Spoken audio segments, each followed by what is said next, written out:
Final Fantasy is a very long series. Today, there are, give or take a couple depending on who you ask, 16 mainline games, with releases ranging from 1987 to 2023. So, as is the case with any series old enough to have a wife and kids, you can split the games into eras. Let's go back to front. We are currently in the modern era of Final Fantasy, a time that was started and is completely and totally defined by Final Fantasy XIV. Before this, there was the Twilight era, running from 10 through to 13, and again, this is defined by its first game, Final Fantasy X. Then, there's the Golden Age, running from 7 to 9, which is needless to say a time defined by Final Fantasy VII. Final Fantasy IV through 6 is what I call the Visionary era, a time where each and every game defined a core aspect that makes Final Fantasy Final Fantasy. And finally, we arrive at the subject of this video, Final Fantasy III, the final game of the foundational era. Without a doubt, Final Fantasy III is the best game of its era. A good way to describe it, which I will probably be repeating multiple times in this video, is it is a reimagining of Final Fantasy I in a post-Final Fantasy II world. What does this actually mean? Well, I'm glad you asked. Welcome to my video on Final Fantasy III. Before we begin, some very important notes. First, like my Final Fantasy II video, this video is made with the intention of building upon what I have already established. This will be the case here more so than ever. So while you by no means need to watch what came before, I'm not writing the Lord of the Rings here, be warned I will be referencing them. Second, as is the case for all these games, this was played and written from the perspective of a second playthrough. Now this isn't as important as it was when talking about FF2, but I still need to note it, especially since replaying this game shocked me with how much I misremembered 3. And finally, the spoiler warning. Obviously Final Fantasy 1, 2 and 3 are all fair game, but I need to throw one more game into the mix. I said in my FF1 video I was going to try as hard as I can to not talk about future Final Fantasy games in these early videos, but I need to make an exception. A very light spoiler warning for Final Fantasy XIV. That all good?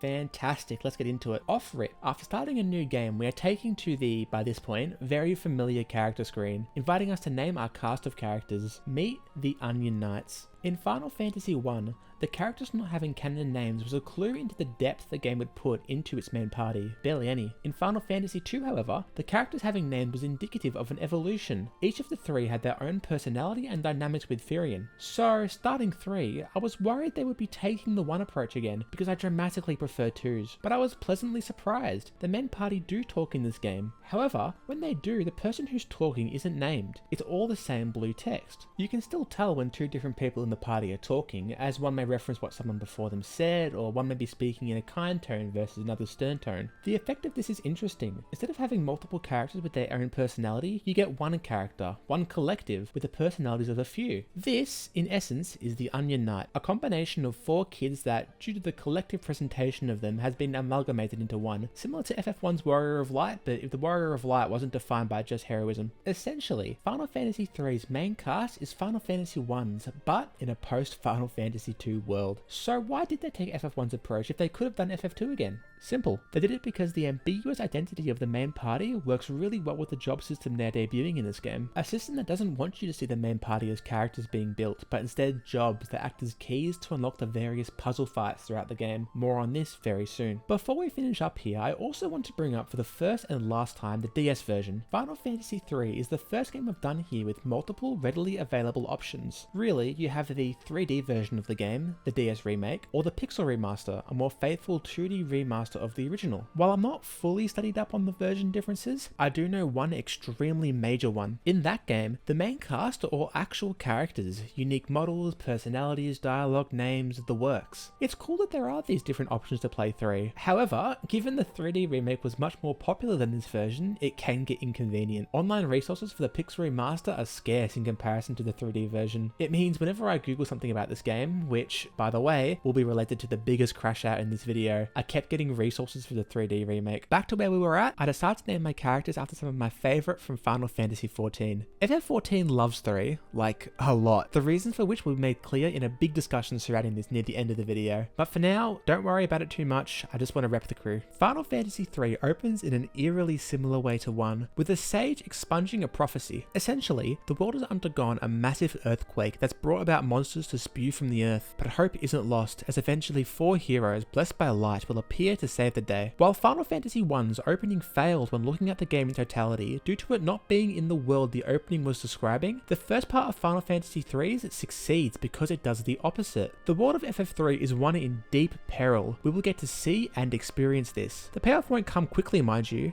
but when it does, it hits. And hard. The second part of the opening shifts the focus away from a macro view of the world and puts it on the heroes of this story, 4 orphans from the village setting out to test their mettle. We see these 4 kids exploring a derelict cave before falling through the floor, talking with each other before proceeding. This is very reminiscent of Final Fantasy II, establishing the characters with a simple description and giving you a little insight into personality and motivation. It's a best of both worlds approach that gets the job done well. As we explore Altar Cave, we get put into a random encounter and are blessed with our first morsel of the 10-carat gold that is this game's OST. I really like the OST of 1 and 2. Tracks like FF1's Final Boss or 2's Wild Rose and Pandemonium themes really stuck out to me as S tier, but my lord, this game takes it to another level. Later on in the video, I'm going to be going over a ton of the tracks that I think are amazing, but for now, let's focus on just 3 in the opening. First, the Battle OST.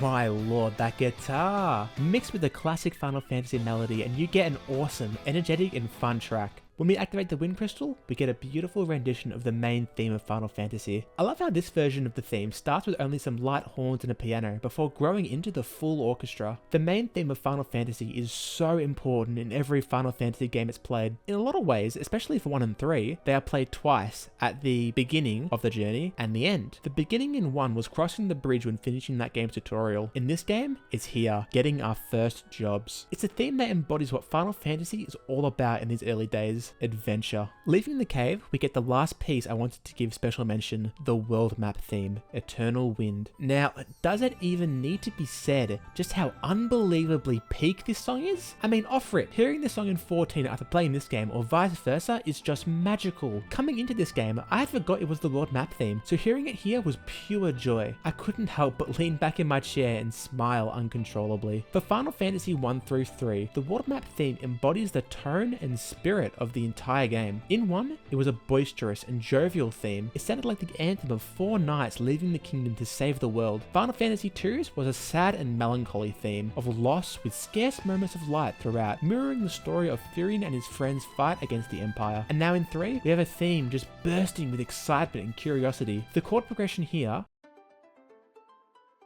notice how it never really resolves in the first half of the track? It's a genius representation of curiosity, of the eternal adventure. It's also a theme of exploration in a more meta sense. At this point, the player has just been introduced to the job system, another radical shift in combat design from 2, which they are sure to want to explore. Arriving in we meet our mentor and mother figure, who pretty much just tell us to save the world, which we have no objections to. Traveling south, we reach Kazis, a town cursed by a djinn who's turned all its residents into ghosts. Meeting Sid, he gives us his airship, tasking us to free the town. We take his airship in a sort of trial run of the one we'll get later on. We take it to Castle Sassanay, seeing it has also been cursed. Talking to the king, he tells us we need the mithril ring his daughter Sarah has in order to seal the djinn. Traveling to the sealed cave, we meet Sarah, who joins us to help seal the djinn. Seeing someone join the party gave me some intense Vietnam flashbacks from Final Fantasy II, but luckily, this temporary party system, putting that in massive inverted commas by the way, is just cosmetic. What I mean is that while the game says they have joined the party, the only change is their sprite will now follow the player around. They won't assist in fights. You can talk to them and get their opinion on what's currently happening or where you are, but their input begins and ends there. I think this system, separate from how it's implemented in game, has some strengths and weaknesses. The strength is obvious from what we learned in Final Fantasy II. Not having party members join and leave your party means your mainstay members will always be getting experience and therefore grow stronger. Unlike how in 2, where you would give temporary party members experience only for that experience to go to waste come the final boss. This segments well into talking about the weakness, as it is the same thing I called a strength in 2. Both having members join your party and follow you for an extended period of time results in the player naturally liking them more. FF2 used this fact to great benefit, like with Layla leading the rebellion. I think Final Fantasy III understood the outcome of this system, but didn't understand why. Sarah, for example, is only with the party for this one short cave dungeon. After this, she will not be seen again until right at the very end, where the game frames her as if she's a friend of the Onion Knights. I, personally, do not feel anything towards her character because she wasn't with the party for a very long time at all and didn't say anything of interest in that time. There are a few temporary party members in this game, and I'd argue all of them, bar two, suffer from this. The consequences of this failure will be seen in the ending of the game when it tries to have a power of friendship moment falling flat because of the lack of time put into developing these side characters. But there are exceptions to this rule, the two characters I mentioned. The first is Sid, who we get attached to through our current quest with him, giving us a test run of his airship. Then, after sealing the gin and returning to him, getting to do so again is really fun and invites the player to like him because his role in the story is actively helping us explore more. On a character level, he's also strong. We learn he wants to get back to his sick wife in Kanan when we meet with him. After taking him back to his home, we see his wife, who we can help and, in return, get access to a massive loot room. That's how you endear a character to me. Give me an airship, have a sad story about an ill wife, and give me hella loot. Not a hollow crush from Sarah, who will never be seen again. After Sid, we meet the next exception to the rule, Desh. We can hear of him already in Kanan talking to his girlfriend Selena and hearing of how she misses him. We find him when exploring the mountains south of Kanan, Dragon's Peak. We find out he's an amnesiac.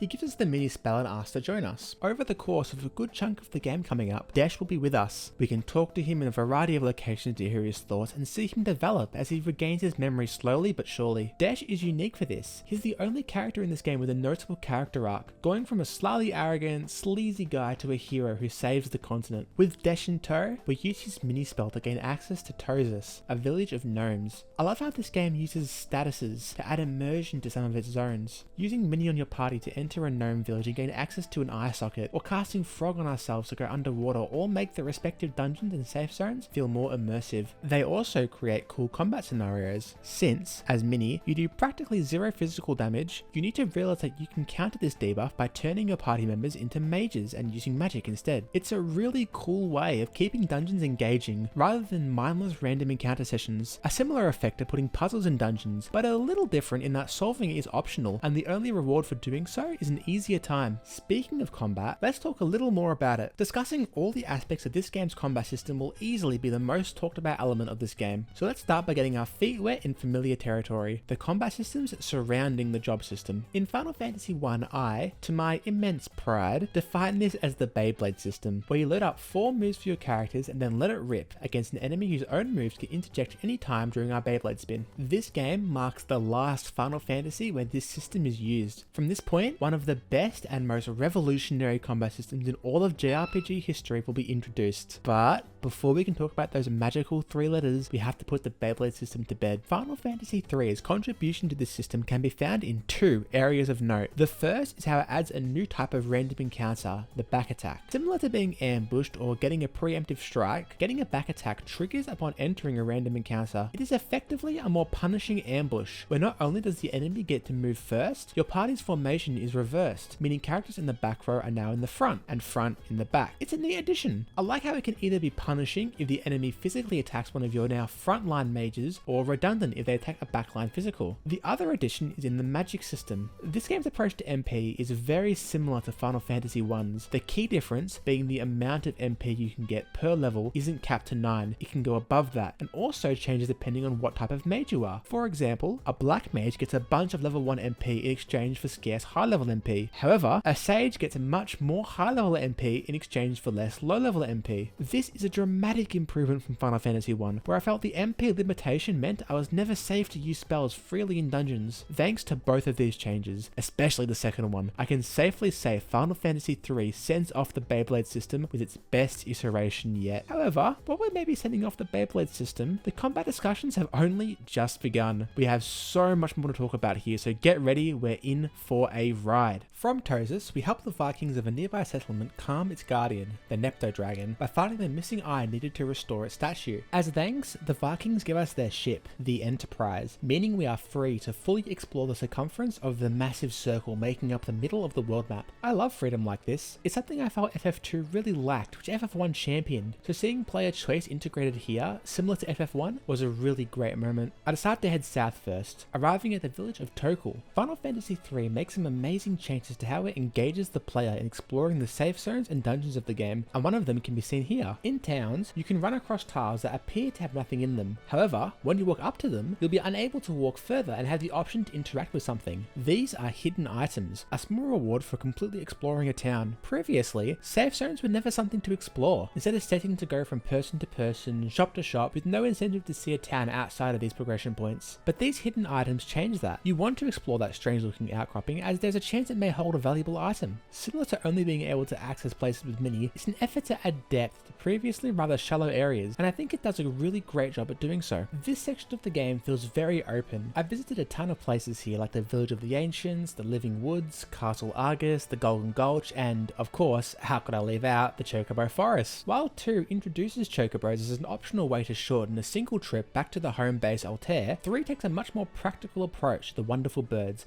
and places these forests across the map. Something interesting to note here is that while in the Pixel remaster these forests become largely redundant after getting your first proper airship, in the original release of 3 they had a much more essential usage. So in the original you actually didn't have an unlimited inventory for things like potions or Phoenix Downs, and the fat chocobo you can, for the most case, only summon in these forests is your stash. All I'll say on this is thank God this wasn't a part of the Pixel remaster, a massive W change from the original. But anyway, that's a lot of locations to explore, so while I go through them, let's jump back into combat, this time talking about the approach Final Fantasy III takes towards leveling. There are 2 different types of level ups that both permanently increase and temporarily influence different stats. There's your character level, which is the same as in FF1. You get experience from killing enemies, and as a result, your character's level increases, resulting in boosts to your character stats, I'll call them. These include strength, agility, stamina, intellect, and spirit. When you level up, these stats increase according to what job you are on at the time. However, these are not permanent. What I mean can be demonstrated here. Thancred has just leveled up and had all their stats increased bar spirit.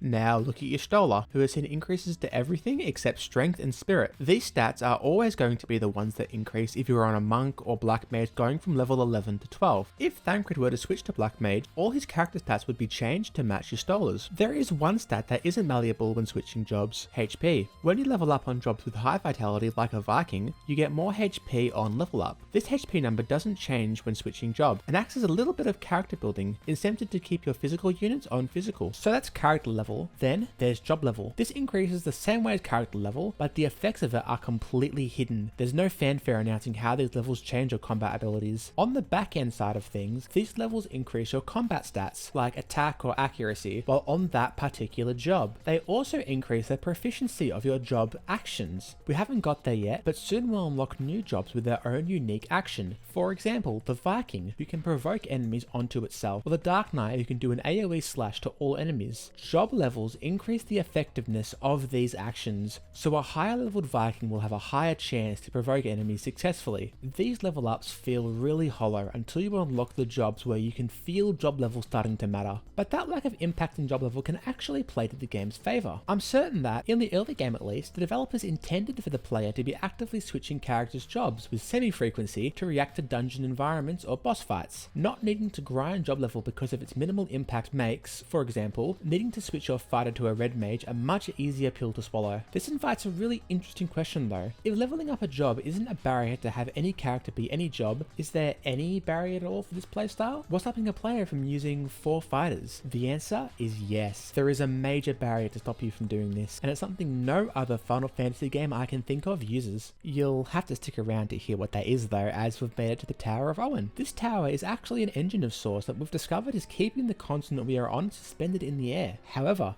the furnace has been playing up, threatening to sink the entire continent. As for how we'll resolve this, it's time to bring back Desh. He's been with us that whole time, and during it he's recovered from his amnesia just to realise he's an ancient and his purpose is to maintain the Tower of Owen. To this end, and I found this hilarious while playing the game by the way, he jumps into the furnace to stabilise it, sacrificing himself to save the continent. Humour aside, I do like this moment. It's a good end to a bum to hero character arc the player would at least somewhat care for. This is, however, indicative of how character deaths deaths will be treated in Final Fantasy III. FF2 makes a concerted effort to show the player how the party is impacted by their friends' deaths. It's their motivation for fighting the Empire. In 3, however, the characters' deaths are all bizarre. First is Desh, who has this funny moment where you think he's died but then randomly comes back to save the day later on. Then there's Arya, who dies after being with the party for, I shit you not, like 5 minutes, which the Onion Knights are for some reason really saddened by for one cutscene, then she isn't mentioned again. And finally, there's Doga and Une, who have a cool initial death until it's revealed they're actually Force ghosts who are still around, but then die again, which the Onion Knights seem to not care about. There's nothing wrong with not treating death somberly like 2 did. I had infinitely more fun with Desh's death than anybody from 2. It just lends the story a lighter tone, which I think is already carried through the main plot. With the Tower of Owen stabilized, the tempest blocking the rest of the ocean on the floating continent subsides, carrying our adventure towards the Dwarven Hollows, where we must help them with a pesky thief Gutsco, a quest that will lead us straight into unlocking the jobs tied to the next crystal. So, while we travel through the subterranean lake and the molten cave, it's time to talk random encounters. Coming from Final Fantasy II, this was something I had my beady little eye on, looking for some sorely needed improvement, and I'm more than happy to say we got some. The biggest issue in 2 was easily the random encounter rate. It was crazy high, but 3 gets it totally right. It's a sweet spot where the fights come frequently enough to keep you engaged in a dungeon without wearing on your patience, while also being scarce enough to feel like you are making progress exploring a dungeon between encounters. That second point, making progress exploring, is doubly important to this game versus the ones before it, due to some changes to dungeon design which we'll discuss very soon. As for the fights themselves, in the early game they play very similar to FF1 in terms of trying to minimize your MP use. But Adiris, I thought you said the MP cap was increased here. Why do you need to conserve MP? Great question. It's because of how this game completely overhauls items. This is a major discussion to have when analysing combat, so stay posted for it. But for what info you need to know right now, you want to try to conserve MP because recovering it is a much greater investment than previous games. But this changes in the mid-game. Random encounters ramp up in difficulty, going from how do I save using any resources to how do I balance the opportunity cost given what I will need in this encounter. Do I spend MP on a spell or save it for a heal later on? This change is derived from an increase in difficulty, one that continues into the late game where random encounter enemies become harder than, no joke, 95% of mini-bosses from Final Fantasy 1 and 2. This changes the dynamic of random encounters again, in the sense you are now trying to figure out what attacks can do the most damage without overdoing it by using your most powerful spells. I really like this progression as it complements the player's evolving needs with random encounters. In the early game, the player needs to gain comfort and familiarity with the underlying systems, so easy encounters work well at establishing this baseline. Then the mid-game ramps up the difficulty, allowing for experimentation. The player can test different strategies to find the most effective one, carry into the endgame, where their strategies and knowledge of the combat system are tested with an increased difficulty again. It may be basic stuff by today's standards, but coming from FF2 really highlights just how much of an amazing job the developers did here. Speaking of difficult combat encounters, this segues very nicely to encounters that are meant to act as notable challenges, the mini-bosses. A great example of this game's approach to mini-boss design can be found if we fast forward a little to getting the next set of jobs, Ranger, Knight, Thief, and Scholar, then taking a peaceful trip up to Castle Hien, a fortress constructed out of the Elder Tree that used to make its home in the Living Woods from earlier. The boss of this dungeon, Hien, perfectly encapsulates one of the approaches to boss design this game tries, what I'll call puzzle bosses. These are bosses where what determines victory has very little to do with what you do in the fight. Instead, it's more about you figuring out how you are meant to approach the boss with your jobs and sourcing the necessary equipment for them. With Hien, for example, the solution to the puzzle is to talk to the NPC to figure out his signature move. Barrier Shift can be hard countered by the Scholar's signature move Study, which will reveal the weaknesses created by Barrier Shift. If you then explore the dungeon to find the Scholar's set of gear and bring in a Black Mage, you are ready to hard counter the boss in a very easy fight. Another example of this can be found later in the game with the boss Garuda. Again, to defeat it you need to first talk to the NPCs around town to learn a Dragoon is super effective against the boss, then explore the Dragon Spire to find a trove of Dragoon gear to equip. The reward is that it turns Garuda into the easiest fight in the game. I found these bosses really unique and enjoyed them a fair bit. I wish they leaned more into this, rather than limiting it to 2 bosses. How cool would it be if there were a boss that always targets the same spot in the party with a crazy strong attack, only blockable by a Knight's Guard? Or maybe a robotic boss you need a thief to steal core components from. But I'll take what I can get. If they added more, there's the fear the game wouldn't signal a boss's puzzle solution well enough, resulting in a frustrating vehicle search. Then there's the second type of boss, the battles of attrition. These are best represented by the final gauntlet of the game, FF3's equivalent to the fiends in the Chaos Shrine or Genji armor in Pandemonium. These 4 bosses are absolutely brutal, especially the one I did first, which I nearly died to, barely able to eke out a win with no Phoenix Downs left. Looking at these generously, these bosses are designed to be a test of how well you understand your jobs and their survivability. How well do you know your party's capacity to deal damage and take it before you go bust? Honestly though, I'm inclined to see these bosses in a little more uncharitable light. These bosses all play, for the most part, the same. Can you deal enough damage to them to win before you run out of resources? Said resource being the highest level cure spell you have available. I'm confident in asserting this as the structure of these fights due to the extremely limited moveset these bosses have, that being a single target attack and an AoE party damage. So are these mini bosses bad? It's hard to say. I think they are probably a little too long, assuming I was at the appropriate level throughout the game, but coming from FF1 and 2, I didn't mind too much. I really welcome the challenge. I think they could have been improved greatly though with an expanded moveset. Luckily, this type of boss design was segregated to only the mini bosses, right? I mean, surely the most important boss in the game wouldn't follow this template, right?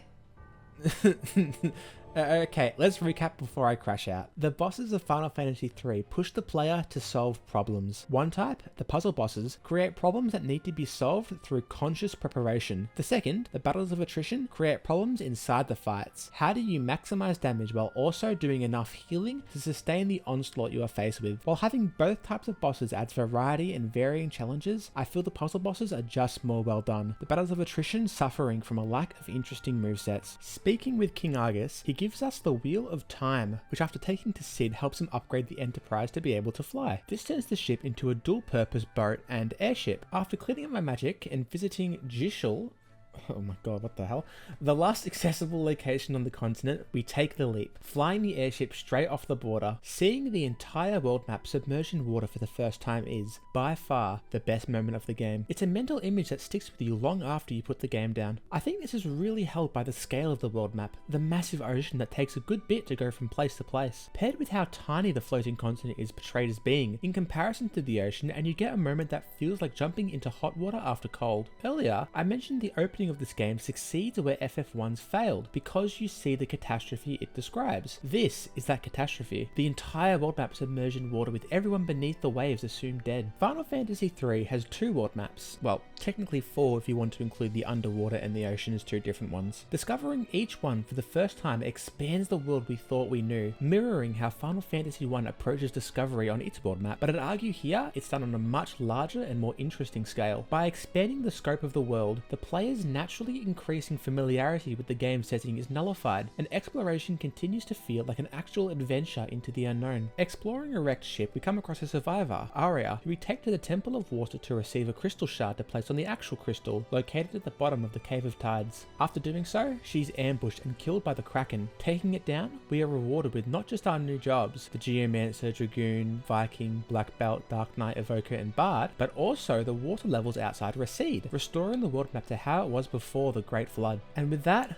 I think it's time for the big one, the discussion on this game's greatest contribution to Final Fantasy and what defines its own combat. Let's talk about the job system. If I asked a Final Fantasy fan what the most iconic combat system was, aka the Beyblade system, they would probably say the ATB system. But if I asked that same fan what the most iconic combat gimmick was, for example the materia system from 7, junctioning from 8, or 10 sphere grid, I think the answer would be the job system. The ATB system starred in 6 consecutive games, those 6 being considered the best Final Fantasies, so it's clear why it's loved. The job system, on the other hand, has only really starred in 3 games, Final Fantasy 3, 5, and 14. The reverence around this system is largely due to the amazing variety of job archetypes. I've played a lot, and I mean a lot of JRPGs and RPGs, and I have never ever seen a list of jobs so cool and unique as Final Fantasies. So many iconic roles synonymous with the series, the Dragoon, Bard, Dark Knight, Ninja, and Red Mage, all of which have their own distinct job identity, looks, and abilities. Then there's archetypes from other games that have become jobs through 14, the Gunbreaker from 8, the Viper from 9. While a couple of jobs were introduced to Final Fantasy 1 and 2, many of the iconic Final Fantasy jobs were started and defined here. So before we talk about the system in gameplay, we need to give a massive, and I mean massive, round of applause to the developers for making so many amazingly cool and unique combat classes, because there is no materia system or Esper system without jobs. Bringing it back to Final Fantasy Fantasy III, how do jobs work in this game? As you hit milestones along your journey, you unlock more jobs. Each job has their own stats they impart on the user of that job, so any character can be competent at any time with any job. Jobs also require their own specific gear, such as geomancers being able to equip bells or dragoons using spears. Apart from the first round of jobs, each job has their own job action, which can be performed in combat. For example, the dragoon can jump in the air to avoid attacks, then land to deal a big hit, while scholars can mix items to output a much more powerful version of that item. They also have hidden abilities that are not defined by the game. For example, the knight can take a death hit in place of a party member, while the thief can unlock locked doors in dungeons. A party member can switch to any job at any time in the Pixel remaster, only limited by gear availability. Jobs in Final Fantasy III serve the purpose of being keys that unlock puzzles. The secondary purpose is generally used in combat encounters of attrition. I've been over how these puzzles and battles of attrition look in boss fights, but they also extend to other areas of the game. For example, this dungeon has enemies that create clones of itself. A great way to deal with them is to run a Dark Knight, whose ability can deal physical damage without triggering the enemy's duplication. There are also the mini sections, where you want to run more mages to counter the strength debuff. There are also great jobs for general use. For example, running a Viking with his provoke ability is almost always going to be useful, or a white mage for consistent healing. While I enjoy this interpretation of the job system, there is a minor and major blunder in its execution. Let's start with the minor and a more subjective opinion. Due to the freedom of switching between jobs to match changing situations, you never feel like you are building your party into anything. While I understand the intention of wanting your party to be a blank slate to impart jobs upon, I think it's a little too blank here. There is more identity in the party members of FF1 than FF3. In 1, you remember the character as the knight or the white mage, and as they grow into that role, they become more defined by it and gain a semblance of character in combat. FF3's party don't get this luxury. Since you are constantly switching jobs, I didn't see party members as the knight, but instead a more zoomed out perspective. I saw them as the tank or the physical damage dealer. I'd argue that the effort to bring depth into the Onion Knights with their dialogue is hurt because of this dissonance with how they are treated in gameplay. But that's a minor issue. It didn't even apply to all my party, as I kept a white mage through my playthrough. The real issue with the job system is the exact same thing that ruined Final Fantasy II's combat for me. And while it didn't ruin combat here, it's certainly annoying. I'm talking about the clarity of information. In other words, the UI. The UI in Final Fantasy III is horrible. Things that need to be explained to the player are not. Things that need to be introduced to the player are not. I said in Final Fantasy I, my video game cardinal sin was needing to Google something because the game doesn't explain it. Well, FF3 is an egregious sinner. So what does the game leave out of its UI? It has no information about passive abilities like Knight's Cover. It doesn't explain what the job actions do. It doesn't explain the fundamental differences between jobs like an evoker and summoner. It doesn't specify what jobs can use what magic. It doesn't explain at all how job level works and its impact on your character. It doesn't explain at all how your character levels are impacted by what job you level on. If you, at any point, want to learn about any of these questions, not through trial and error in random encounters, you have to Google it. So, a moment like the one we just reached, unlocking a ton of new jobs, meant I had to go on a big Google session just to find the necessary resources to explain the most basic things that should have been in the game. I wonder if when FF2 and 3 first came out, you got a manual with the game that went into detail on these systems, how leveling worked in 2 and what each job did in 3. Like, maybe they couldn't put this into the game because of hardware limitations?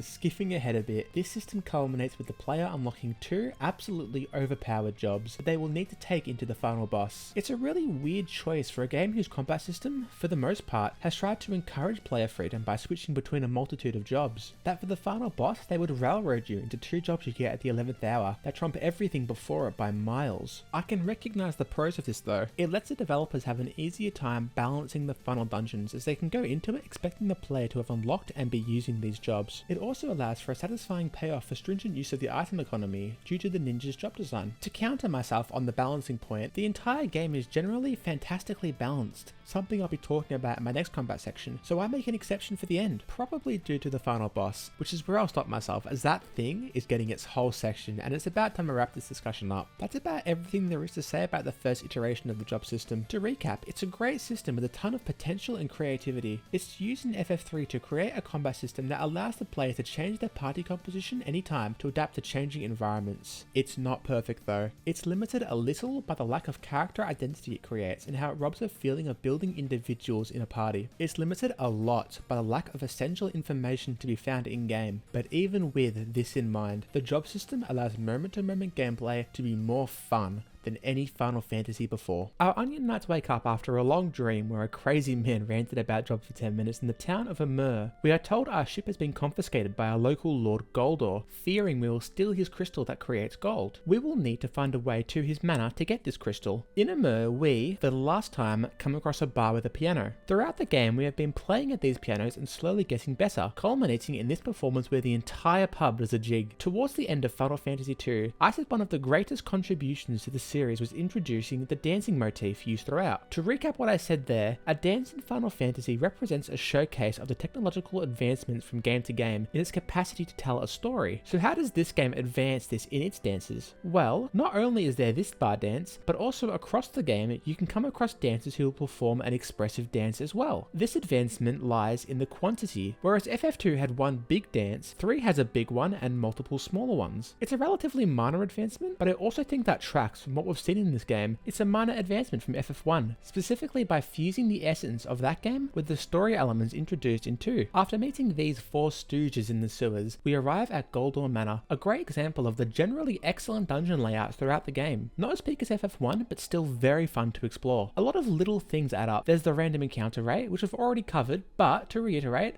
it's low enough to feel like you're free to explore, but high enough to give you a taste of all the enemies the area has to offer. Then there's the layout, which are pretty unique from dungeon to dungeon. Length, however, proves to be a bit of an issue. It's pretty inconsistent with the game being very heavily backloaded in terms of its longer dungeons. Coincidentally enough though, this was perfect for me coming from FF2. The shorter dungeons near the beginning of the game healed the swords from 2 in time for the longer dungeons near the end. You also have to mention visual design. So many dungeons look absolutely gorgeous, especially the last 4, but all of these aren't even the star of the show. Remember how in Too Cool I mentioned there was another addition similar to the hidden items? Well, in FF2 they teased the idea of hidden areas, such as with the Masamune. FF3 expands this a ton. Every dungeon has pathways jutting off to the side to hidden rooms and loot. Even in safe zones, there are hidden pathways that lead to awesome treasure rooms. These secrets are super enjoyable only because of how great this game treats items. It's a complete revamp that I'm going to be going into very soon. With Goldor defeated and the crystal he guards destroyed, we reclaim our airship and set out exploring, passing through Duster, the town of geomancers and bards, before arriving in Saronia, where we're shot down in the middle of a civil war. The entrance to Saronia is a really cool and unique introduction fitting for this awesome town. There isn't another town like Saronia in any Final Fantasy game. This isn't a single castle refined to a tile. It's an extremely large walled city spanning a big portion of the continent with mini clusters of towns surrounding the castle acting as the centerpiece. I love this setup a lot. It gives the player an excitingly overwhelming anticipation to explore all this city has to offer. Speaking of towns, they are completely fixed from FF2. One of the biggest issues in that game was the lack of them, with most being revealed early into the game. This game takes a completely different approach. There's not only a bunch of towns introduced throughout, but a bunch of optional ones like Yashul and Duster, and soon Reptile and Falgabad. Each town serves its own purpose with its own gear and story surrounding it. It makes the world feel more alive than lived in, making it much more fun to explore off the beaten track. Back to Saronia, we must bring an end to the civil war by taking Prince Aelus to the castle to negotiate with his father. However, the king tries to assassinate his son while under the control of the evil advisor Gigametz, who we must defeat in his disguise of Garuda. In his dying moments, the king passes the kingdom onto Aelus, who gives us our next airship, the Nautilus. The Nautilus, unlike the Enterprise, is much faster and can land on the ground, but cannot travel as a boat. It's a total upgrade given there's no areas you can only access by sea. As we explore the world map on the Nautilus, it's time to cover the single greatest improvement from Final Fantasy 1 and 2 to this game. It's not my favourite part of 3, in fact I think it still needs a bit of tweaking, but it's so unbelievably better here it's hard to put into words. Let's cover game balancing. Final Fantasy 1 and 2 are jokes. The entire games are some of the easiest I've ever played. The mini bosses and main story bosses are complete pushovers, dealing near 0 damage and being killed in only a few turns. Final Fantasy 3 completely fixes this. Random encounters and bosses, generally, feel like they take an appropriate amount of time to kill due to them being an adequate threat to health and having a well-balanced HP pool, but that isn't super hard to do. Scaling boss HP based off the expected level seems like a simple task. The real applause should come after considering that they need to also allow the player to be any combination of jobs they have unlocked. This not only requires balancing the enemies, but the jobs themselves, making sure none of them break the game or are too OP. FF3 maintains this balance very well. The achievement here is only bolstered with the knowledge of what is to come in terms of difficulty. How a lot of Final Fantasy after and including 6 are extremely poorly balanced, due to the combat gimmick not being correctly adjusted for enemy design. In saying this, I'm limiting this praise to about 90% of the game. I would argue that the careful and well done balance balancing drops the ball after unlocking the final 2 jobs and entering the last dungeon. In particular, the gauntlet of 4 mini-bosses in that dungeon I thought were way too tanky and hard to kill, especially the first one I did. This is made all the stranger due to where the player is at with the job system at the time, having unlocked Ninja and Sage, which would be comprising most of their party. You'd think that with less options for what jobs the player is on, the balancing would get better, but it doesn't, it gets worse. To address the biggest concern saying this, I'm pretty sure I was the requisite level for the fight. Not skipping random encounters and doing all obvious optional content, I feel, should be enough to not be completely manhandled by these 4 bosses. But FF3 is an old game,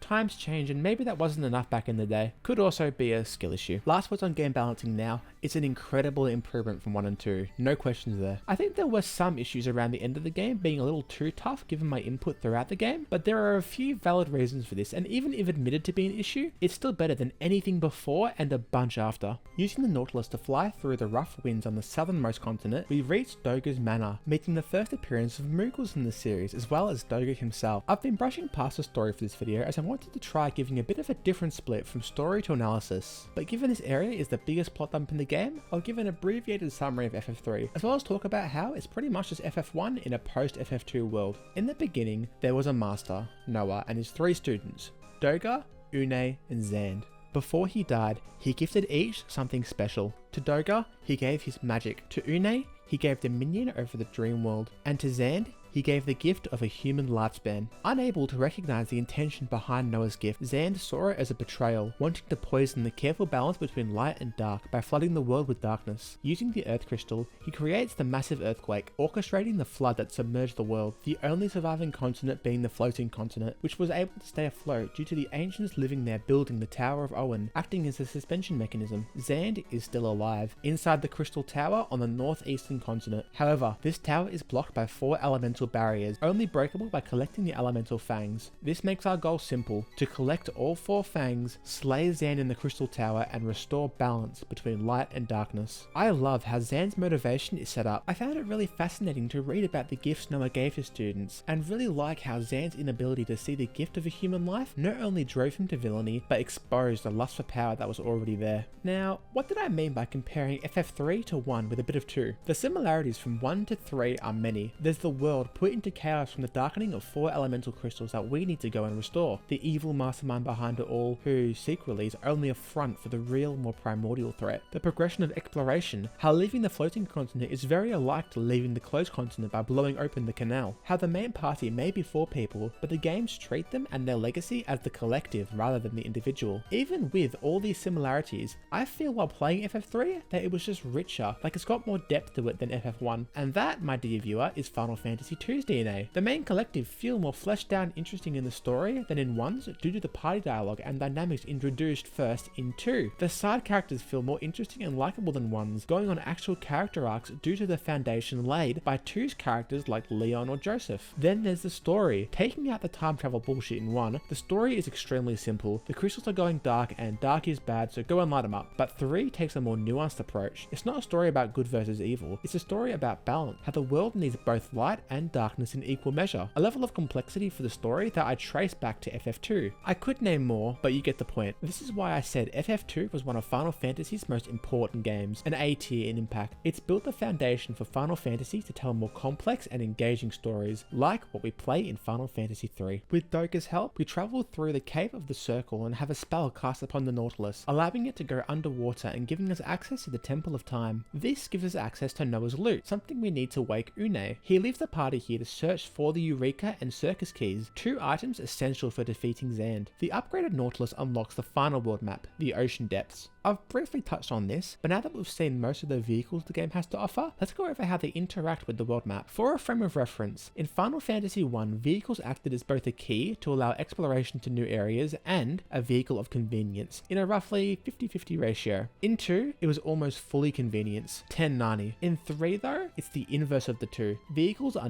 90% are key to explore all the world map has to offer and 10% for convenience. This is achieved by the game having a ton more types of locked doors stopping entry to areas. In FF1, only the ocean and its ports acted as the locked doors. The ship was used to access the ocean and the airship to bypass the ports. In FF3, each airship does something unique and gives access to different things. The Enterprise lets you travel oceans. The upgraded Enterprise lets you fly between separated oceans to traverse them. The Nautilus can combat the fast winds on the South Continent and give access to the underwater map and all the locations there. And finally, we will soon unlock the Invincible, one of the best Final Fantasy airships, giving us access to a collection of high-level shops as well as being able to jump mountain ranges. Long story short, each vehicle has its own distinct use and purpose, which is why at the end of the game we have access to both the Nautilus and Invincible. This, paired with the many obstacles they overcome, make exploration a ton more fun and engaging than the games prior. With the Nautilus we explore a bit, visiting Doga's village, which acts as this game's version of Mysidia from 2, a town that lets the player catch up on any missed magic. From there we explore the Sunken Cave, another optional location where we can get some awesome loot. These types of completely optional locations are something that, now that they've been introduced in the series, need to stay. It adds so much to exploration, being able to go off the beaten track and be rewarded with cool loot or an interesting town. It's one of the big ways this game advances what was set up from FF1 and 2. While we deal with the next main story dungeon, the Temple of Time, let's talk about another big advancement for the series, albeit a more subjective one: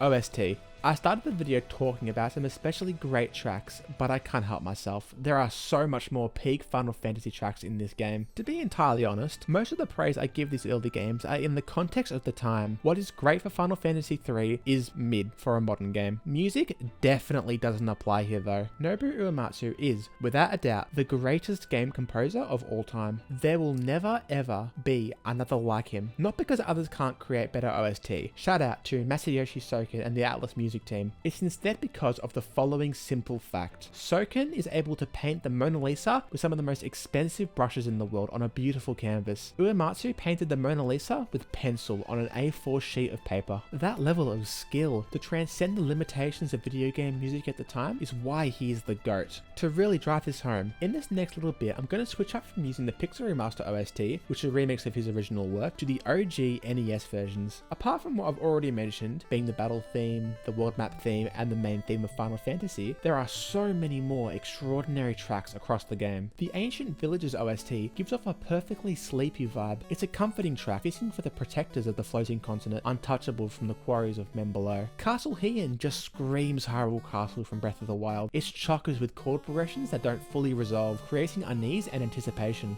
There's that little riff in the middle of the track that leads into the second part here. It's so great. The Waterworld theme, my god.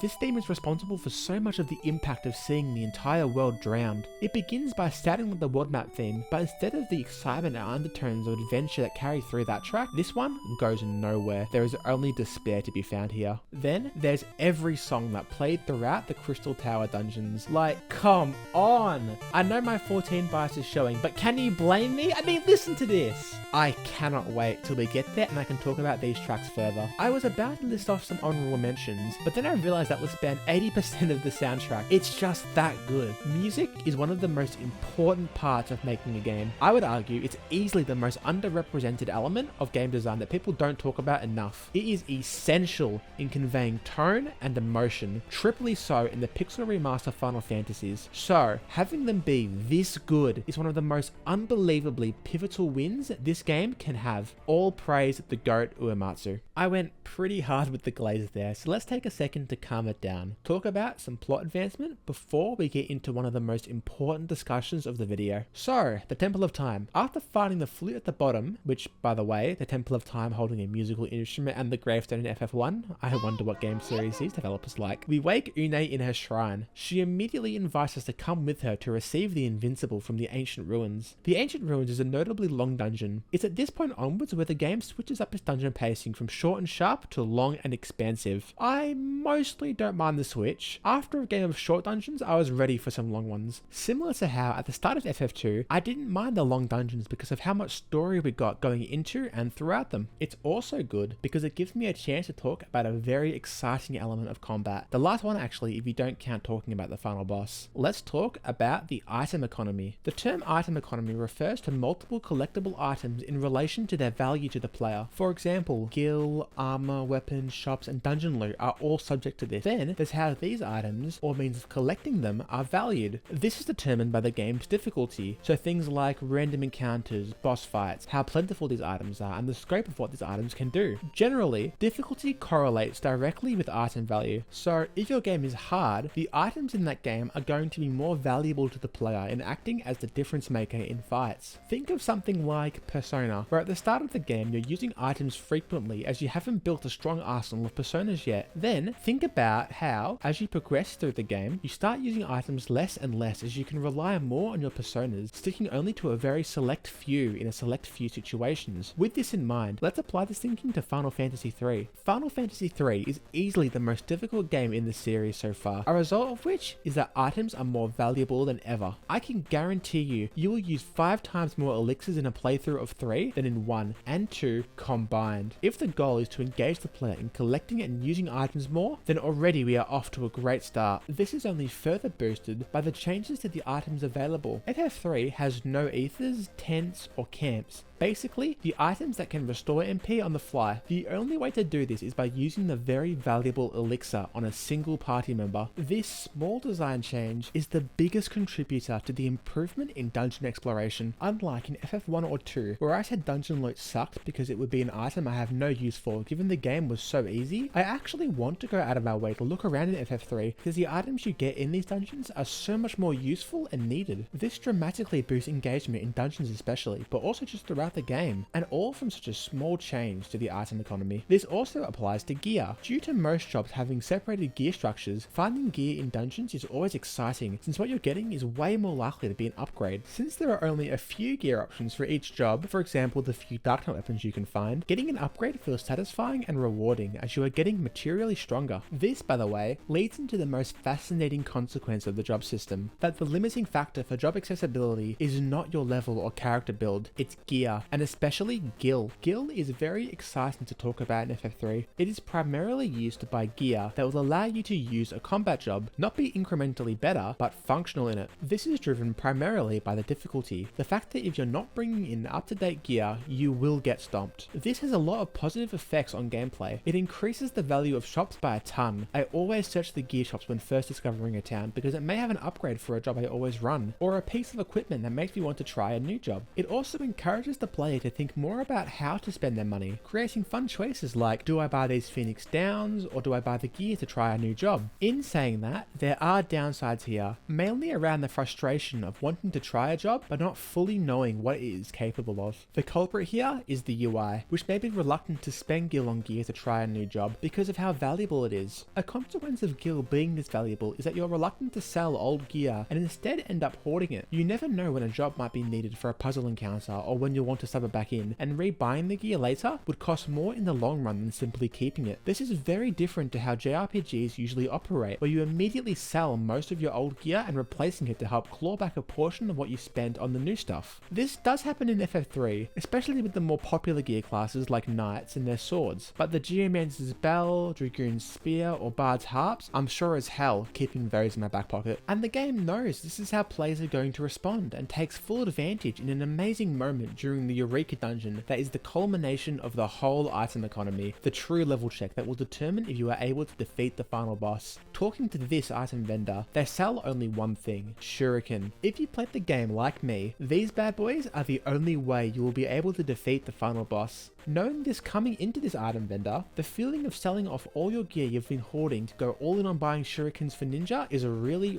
cool moment. A unique take on the point of no return. I do have to wonder though if this is the case on the first playthrough. I forget what that was like, but if you didn't realize shurikens are your only way through the final boss for the average player, then get to the World of Darkness without realizing this, only to be locked into grinding or reloading a save, that would be a crash out if it were me. Unfortunately, it makes sense given what we talked about in the job discussion that the game expects you to either Google the true power of ninja or waste a shuriken Shuriken testing it out. And that, ladies and gents, is a full overview of the item economy. To give a TLDR, as I never expected to talk so much about this, the item economy in Final Fantasy III perfectly complements the flagship changes this game makes from Final Fantasy I and II, namely the new job system, increased difficulty of combat, and expanded exploration mechanics. It's a system that pushes players into making fun, engaging, and at times frustrating choices relating to how they spend their very limited resources, culminating in a liberating and memorable moment at the end of the game that acts as a reward for skilled gathering and spending of all the factors that make up the item economy. We're near the home stretch now, so let's continue into the twilight of our adventure. At the bottom of the ancient ruins, we obtain the Invincible, the final airship in the game. With this, everything on the world map is open to us. Upon direction from Une, who leaves the party, we find the hidden town of Falgabad, the home of the Dark Knights. They tell us of their training grounds and the location of the final Fang, the Cave of Shadows. We must traverse its tight and hidden hallways to reach the bottom, slaying the boss and obtaining the final Fang. Before we can raid Circus Tower, we return to Doga's Grotto. He has learned how to manifest the Eureka and Circus Key. To do so, we need the immense energy that permeates from battle between two extremely strong forces. So we fight Doga, and then right after that, Une. They don't die here,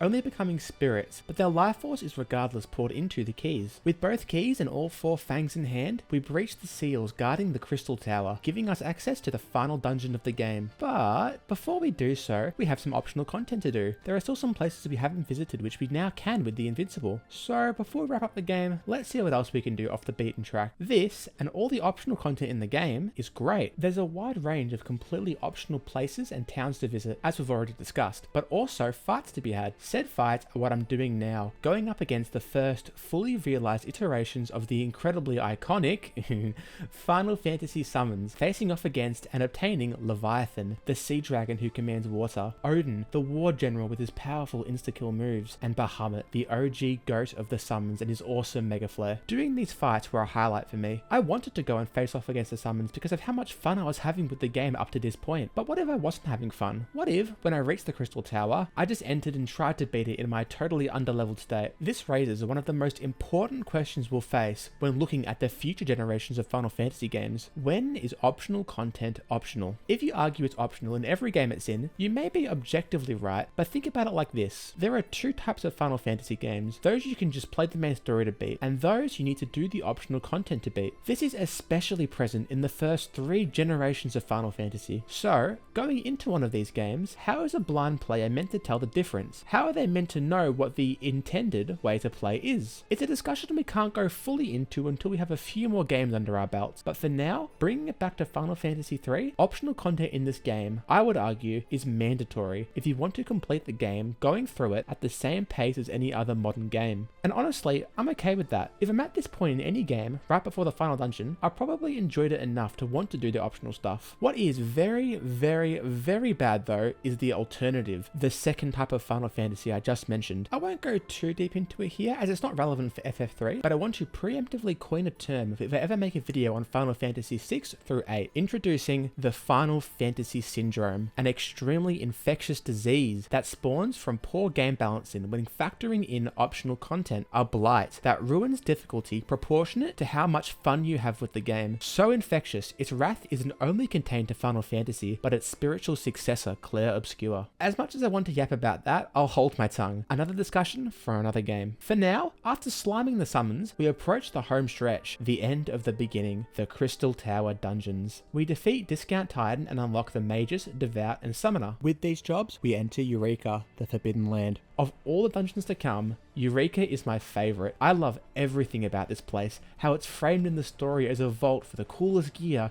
to aesthetic and layout. Eureka is also a great indication of how these last 4 dungeons are going to operate. They are going to be very, very, very long battles of attrition, stamped by the last one where you can't even leave if you wanted to. From entering to killing the final boss, these dungeons took me approximately 3 hours to beat. While I'm not sure if it's the longest string of Final Fantasy dungeons, I would confidently say say it's the longest string of final dungeons that is pure random encounters and boss fights. Now, I'm not going to argue the time it takes to beat these 4 dungeons back to back isn't too long. It definitely is. Instead, I'll argue that these dungeons make a concerted effort to keep the player interested and engaged despite its length. Each of the 4 dungeons are visually striking. The underground mine look of Eureka, the halls of fire in the Labyrinth of the Ancients, the bright crystalline hallways of Circus Tower, compared right after to the almost inverted, dark and ominous World of Darkness. Then, there's the random encounters and boss fights, which I felt were really solid. I love how getting the ninja and sage interplays with the random encounters in specific. Struggling to kill enemies before unlocking them into being able to obliterate them is cathartic as hell. I'd only say that the World of Darkness takes it a little too far with difficulty, but even then I was, albeit just barely, able to get through it with 0 death. There's one more element that contributes to making these dungeons fun to get through, and that's the OST. That's right, you can't keep an old dog down,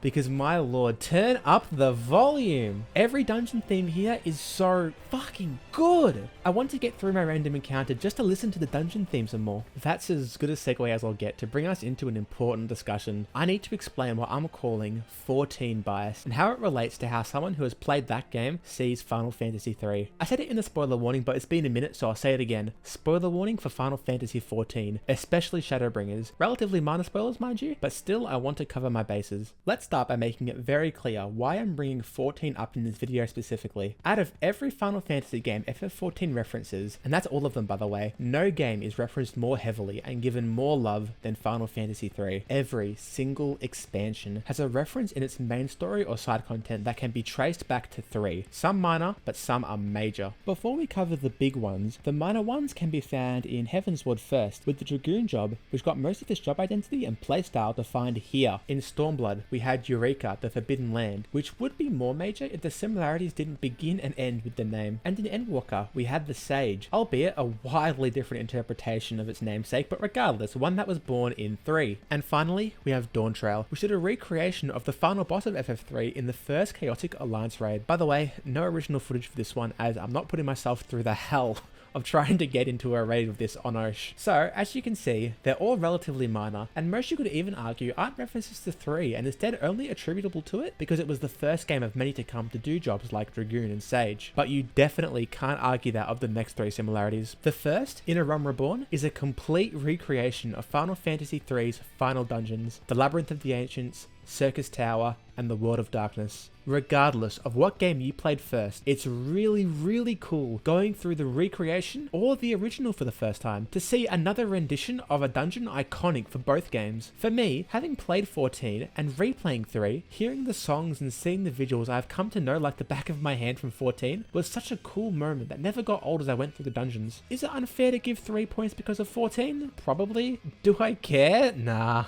Recreating these dungeons is a major landmark on the map, and then as the first Alliance raids in 14 is a major indicator of how strong of a connection these two games have. A connection that wouldn't truly be cemented until the Shadowbringers expansion. Shadowbringers is a modern retelling of Final Fantasy III's story. The plot's central idea and theme is exactly what 3 was trying to tell. To give a vague summary of Shadowbringers' plot, you enter a world on the brink of destruction from the Wrath of Light and must become the Warrior of Darkness to restore the balance. And it's that word there, balance, which is so essential to establishing the connection. FF3 is also a story about balance, but from the other side of the fence. In both stories, you take the role not as somebody who wants to defeat evil once and for all, but someone who understands the necessary balance needed between light and dark and fights to restore it. On a more minor level also, the Crystal Tower is featured as the centerpiece of the story, and the dancer job being introduced here is something I'd lightly connect to the dancers you can find around the world of 3. To focus the conversation back on FF3's story now, the plot connections to Shadowbringers really goes to show just how ahead of its time a story like 3's was, where the core theme and idea is something that can be used successfully in a story widely regarded to be FF14's best. The moral of the story here, to wrap this up, is if you've played 14 and are interested in discovering the series' roots, I would definitely recommend FF3 to be your starting point, not only because it's the best Final Fantasy game so far, but because of just how much the game is enhanced from playing 14, and vice versa too. If you love FF3, I would totally recommend you at least look into Final Fantasy 14. 2014 through cutscenes on YouTube and see how awesome these iconic locations are when realized in the modern day. At the top of Circus Tower, we interact with the suspicious mirror, freezing us in place and awakening the slumbering dragons who entrap us. Upon seeing this, Doga and Uno travel around the world, contacting our friends, in massive inverted commas by the way, that we are in need of help. Sarah, Sid,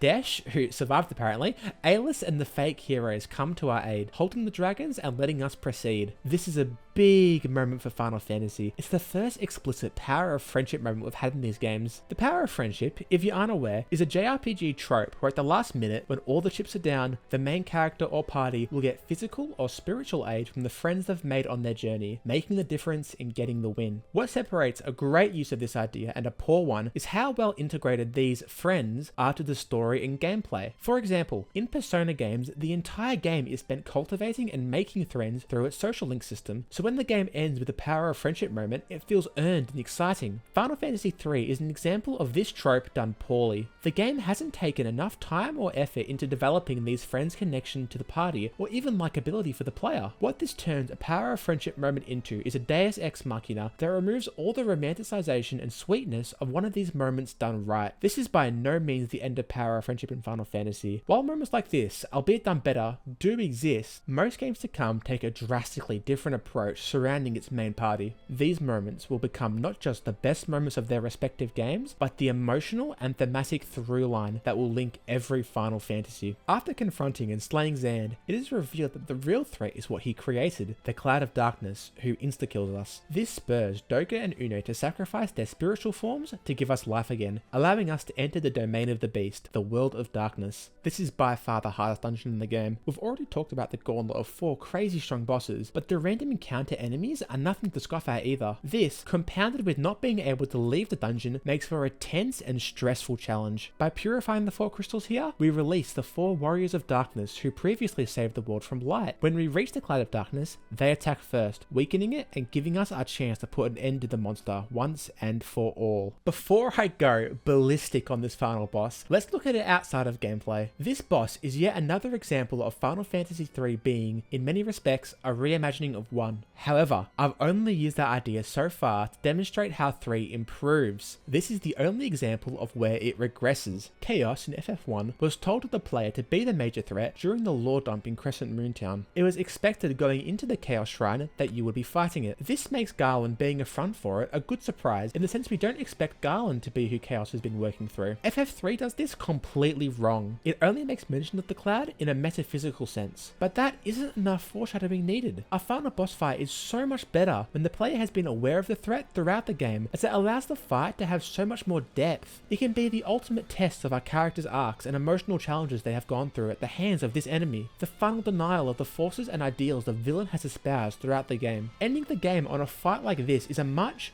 better ending for a story than having the fight be just a precursor for the real final boss, who represents the primordial ideal behind the villain, like fighting nihilism or chaos. Now, in the case of Final Fantasy III, this doesn't super apply. Does the player honestly care about Xand? Not really. So, in actuality, the fake out ends up being a total who cares moment. The only reason I'm mentioning it is because this kind of final boss is something Final Fantasy keeps doing, and it really works against the series. With that out of the way, let's talk about this piece of shit. In Final Fantasy 1 and 2, the final bosses were consistent bright spots for the gameplay. There were good challenges that encouraged the player to make full use of the combat system that they've been getting to know throughout the game. The Cloud of Darkness completely and utterly fails as a final boss. It isn't just the worst final boss we've seen up to now, but by far the worst final boss in the entirety of Final Fantasy. And explaining why is really simple. This boss has one move. One. All it does is this particle beam, a heavy hitting AoE. I mean, what the fuck were they thinking? What this turns the fight into is really simple. 1. Did you save enough gil to buy enough shurikens to kill the boss? 2. Does your healer have enough MP and is high enough level to continually cast Curaja to hit the heal check? And 3. Does your party have enough HP to live a particle beam? These questions turn this fight into my 2 ninjas spamming shurikens while the sage uses the most powerful spell and healer uses Curaja. Final Fantasy III had 4 options for its final boss. boss, they could have made it a puzzle boss, which would have been a big mistake. A bad puzzle style boss would be if you, for example, needed to equip a warrior of light job that would exclusively be able to survive attacks from it and deal damage to it. A good puzzle style boss would have been impossible, I think. The only way I can see this style of final boss being good is if the game let you switch jobs mid-battle, as that would allow the boss to dynamically act as a culmination of everything before it, testing the player's knowledge of the job system and how well they've been using it throughout the game. And even if you could switch mid-battle, the item economy makes this approach unfeasible. The only solution is the battle of attrition style boss that we got. Unfortunately, we got the bad version. The good version would involve adding a much more diverse moveset that pushed the player to use their full hits. Perhaps using attacks or creating opportunities that allowed different jobs to shine, such as charging a big attack you could get a knight to guard or Viking to provoke, or a move that made the boss vulnerable to the spells of a Geomancer or jump of a Dragoon, all the while still being killable with every other job. But that is only fantasy, what we can only wish we had. Instead, what we got was not only the worst final boss in the series so far, but the worst final boss in all of Final Fantasy. Okay. On my last shuriken, the boss goes down. What follows is a cute ending to the game. We take all our friends back home before returning to our own, celebrating with our mentor and mother figure who congratulate us for saving the world. We see a bright light shine from the crystal in the cave before the game fades to black. We are left with the heartfelt thanks,